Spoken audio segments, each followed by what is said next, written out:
3 मई 1999 जम्मू कश्मीर का कारगिल जिला।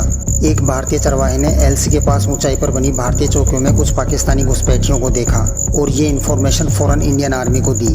इसके बाद 14 मई को 4th जाट के कैप्टन सौरभ कालिया को 5 जवानों के साथ इस घुसपैठ का पता लगाने के लिए पेट्रोलिंग पर भेजा गया। कैप्टन कालिया की टीम जब बजरंग चौकी पर पहुंची तो बड़ी संख्या में मौजूद पाकिस्तानी घुसपैठियों ने उन्हें घेर लिया। कैप्टन कालिया के पास ना तो ज्यादा एम्यूनिशन था और ना ही मैन पावर, फिर भी कैप्टन कालिया और उनके साथियों ने दुश्मन का डटकर मुकाबला किया। लेकिन जब उनका एम्यूनिशन खत्म हो गया तो घुसपैठियों ने उन्हें हॉस्टेज बना लिया।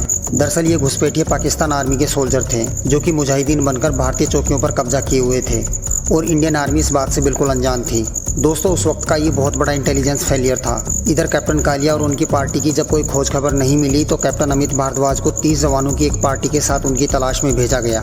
जयपुर के रहने वाले कैप्टन अमित 1997 में सेना में कमीशन हुए थे और जून 1998 में कारगिल के काकसर में उनकी पोस्टिंग हुई। जब कैप्टन अमित अपनी टीम के साथ बजरंग पोस्ट के पास पहुंचे तो उन्हें पता चला कि यहाँ बड़ी संख्या में पाकिस्तानी घुसपैठिए हैं। अमित भारद्वाज ने अपनी टीम को थोड़ा नीचे उतरने के आदेश दिए ताकि जवानों को नीचे बेस कैंप भेजकर पाकिस्तानी घुसपैठियों की इन्फॉर्मेशन देकर बैकअप मंगवाया जा सके और खुद ने एक जवान हवलदार राजवीर के साथ मोर्चा संभाला ताकि नीचे उतर रही टीम को कवर फायर दिया जा सके। दोस्तों, दुश्मन के पास ज्यादा एम्यूनिशन, ज्यादा मैन पावर के साथ ही ऊंचाई पर होने का टैक्टिकल एडवांटेज भी था और जैसे ही उन्हें भारतीय सेना के आने का आभास हुआ उन्होंने फायर खोल दिया। लेकिन कैप्टन अमित और हवलदार राजवीर ने जबरदस्त काउंटर किया। इसी दौरान अमित के दोनों पैरों में गोलियां लग गई थी, लेकिन बावजूद इसके उन्होंने हौसला नहीं हारा और लड़ते हुए कम से कम 10 पाकिस्तानी घुसपैठियों को मौत की नींद सुला दिया। 13 मई 1999 को कैप्टन अमित और हवलदार राजवीर सिंह शौरान लड़ते हुए शहीद हो गए। भीषण गोलाबारी के चलते कैप्टन अमित भारद्वाज की डेड बॉडी करीब 57 दिनों तक पहाड़ की एक खाई में पड़ी रही और 13 जुलाई 1999 को जंग खत्म होने के बाद उनकी बॉडी को वहां से उठाया जा सका। दोस्तों, जब इंडियन सोल्जर्स कैप्टन की बॉडी के पास पहुंचे तो उनका वेपन अभी भी उनके हाथ में था। उनकी बॉडी 57 दिनों तक खुले में पड़ी रही थी, इस वजह से वो डिकम्पोज होना शुरू हो गई थी।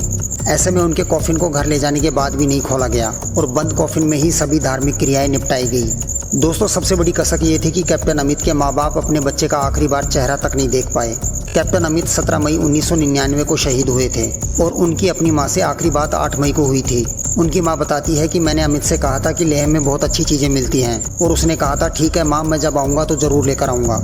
लेकिन अमित तो आया नहीं और जब उसका सामान आया तो उसमें वो सारी चीजें थी जो मैंने उससे लाने को कही थी। वहीं कैप्टन अमित के शहीद होने के बाद उनकी बहन सुनीता धोकरिया 25 सालों से लगातार अपने भाई की यूनिट को रक्षाबंधन पर राखी भेजती हैं। दोस्तों, मैं आपको कैप्टन अमित से जुड़ा अपना एक पर्सनल एक्सपीरियंस सुनाना चाहता हूँ। दोस्तों, जब कैप्टन अमित शहीद हुए तब मैं मुश्किल से 8 साल का था और मुझे आज भी याद है कि मेरा स्कूल जयपुर के सांगानेर एयरपोर्ट के पास था और उस वक्त मैं 3rd क्लास में था। कैप्टन अमित भारद्वाज की डेड बॉडी लेकर आया इंडियन आर्मी का हेलीकॉप्टर ठीक हमारे स्कूल के ऊपर से गुजरा था। दोस्तों, उस वक्त मैं भले ही छोटा बच्चा था लेकिन उस दिन मैं गुस्से से भरा हुआ था और मुझे एक गाली आती थी जो कि मैंने वॉचमैन अंकल के मुंह से सुनी थी।